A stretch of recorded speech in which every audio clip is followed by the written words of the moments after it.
युवोत्थान में प्रियंका पर बरसी बबीता फोगाट। 50 साल की उम्र में कोई कैसी लड़की हो सकती है? कांग्रेस की राष्ट्रीय महासचिव पर निशाना साधते हुए इंटरनेशनल रेसलर बबीता फोगाट ने मोदी सरकार पर राम राज का दावा किया। रेसलर बबीता फोगाट ताजनगरी आगरा में भारतीय जनता युवा मोर्चा के युवोत्थान में शिरकत करने आई थी। उस दौरान उन्होंने प्रियंका गांधी को निशाने पर रखते हुए कहा कि मोदी सरकार में रामराज देखने को मिल रहा है। रामराज अब तक किताबों में ही पढ़ने को मिलता था। उन्होंने कहा कि 50 साल की उम्र में खुद को लड़की कहना हास्यास्पद है।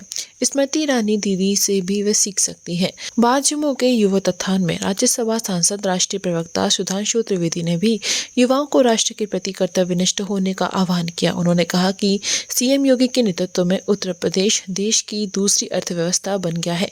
2022 के चुनाव के बाद उत्तर प्रदेश पहली अर्थव्यवस्था बन जाएगा। सोलर के क्षेत्र में भारत तेजी से आगे बढ़ रहा है। 2022 के चुनाव में से एक बार फिर से कमल खिलाने के लिए लाइट भाजपा ने कमर कस ली है।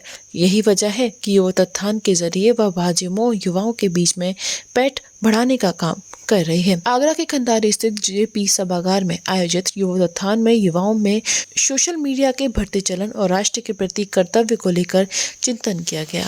मैंने तो उनका एक इंटरव्यू सुना था, तो प्रियंका गांधी जी कह रहे थे, उन्होंने कहा कि देखिए मैं लड़की हूँ और मैं लड़ सकती हूँ। मुझे तो हंसी भी आई और थोड़ा सा अचरज भी हुआ कि प्रियंका दीदी आपको 50 साल की उम्र में आके पता चला कि आप लड़की हैं और आप लड़ सकती हैं।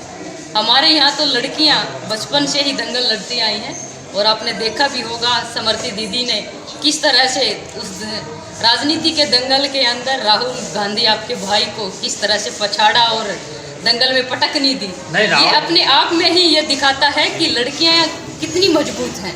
लड़कों को भी धूल चटाने में भी कम नहीं है। राहुल तो युवा है, वो तो अभी भी युवा ही है। वही तो मैंने कहा, वो तो हमेशा देखिए उनको तो बात अलग ही है। और युवा आप जो कह रहे हैं उस युवा भाई को अमेठी से धूल चटाने का काम समृति दीदी ने किया और वो मैदान छोड़ के कहीं दूसरी जगह चले गए। तो मुझे एक चीज़ और मुझे याद आ रही है कि जो प्रियंका गांधी जी कह रहे कि लड़ सकती हूँ, तो मैंने कह रही हूँ कि आइए ना लड़िए, किसने रोका है? पहले तो आप लड़ाई अपने घर में ही लड़िए। आपके भाई हैं वो आपको चुनाव नहीं लड़ने दे रहे, आप पहले तो लड़ाई तो अपने भाई के साथ ही लड़ रहे। और अगर आ भी गए मैदान में तो मुझे डर है कि कहीं आप मैदान छोड़कर भाग न जाए। कार्यक्रम में आज आगरा में आपका आगमन हुआ है, क्या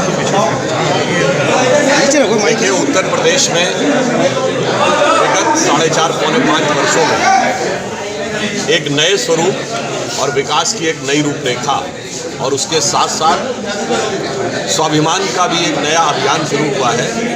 और केंद्र में मोदी जी के नेतृत्व में जो भारत एक नए विकास की उड़ान की तरफ बढ़ रहा है, उसमें उत्तर प्रदेश ने एक महत्वपूर्ण भूमिका निभाई है।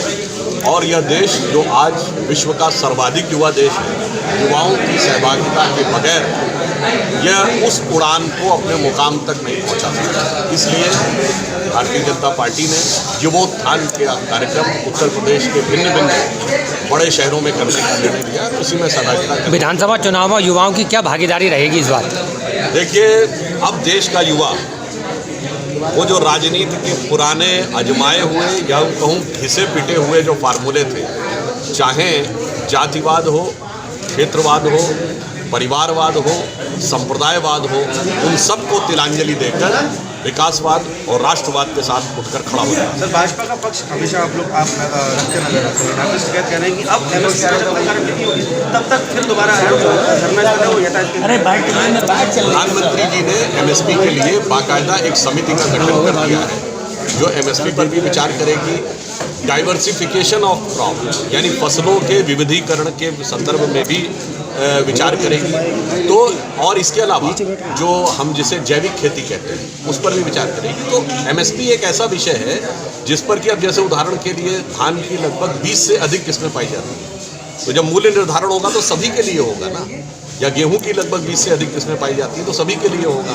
तो इसलिए वो एक व्यापक प्रक्रिया के द्वारा होगा। प्रधानमंत्री जी ने तो वो विषय अपने आप ले लिया। मोहनी जगदीश मल्टी स्पेशलिस्ट हॉस्पिटल विश्व स्तरीय चिकित्सा सुविधाओं के साथ ट्रॉमा सेंटर 24 घंटे आपकी सेवा में तत्पर। Mohini Jagdish multi specialist hospital, Reliance petrol pump के निकट, राया रोड, मथुरा।